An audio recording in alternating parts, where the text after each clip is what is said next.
நல்லதுன்னா ரெண்டு ஒன்றா சேர்ப்போமா, இல்லை நம்ம பழைய காலத்து நம்ம வந்து சோழர் காலத்துலேயும் பாண்டியர் காலத்துலேயும் நம்ம அப்படி இருந்தோம் இப்படி இருந்தோம்னு சொல்லி நம்ம இன்னும் பழைய பெருமையை பேசிகிட்டு இருக்க போகிறோமா அப்படின்றதுல தான் இருக்குது. வெள்ளைக்காரங்கிட்ட நிறைய நல்ல விஷயங்கள் இருக்குது. அவங்க சொசைட்டியை வந்து பார்த்தீங்கன்னு சொன்னீங்கன்னா அவங்க வந்து சொசைட்டி ஓரியன்ட் பீப்புள்.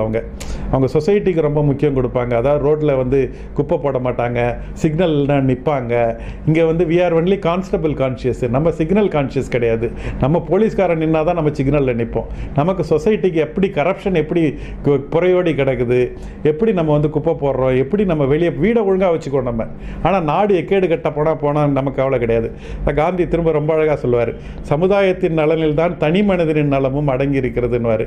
இங்கே தனி மனிதர்கள் மேலே வந்துட்டோம், ஆனால் சமுதாயம் மேலே வரல. இன்னைக்கு எல்லா மேலே வந்தவங்க எல்லாம் கீழே இருக்கிறவங்களை தூக்கி விட வேண்டியது அவங்களோட கடமையாக எடுத்து எல்லாரும் சேர்ந்து இந்த அரசியல்ன்ற ஒரு விஷயத்தில் நுழைஞ்சால்தான் அடுத்த ஜென்ரேஷனுக்கு வர முடியும்.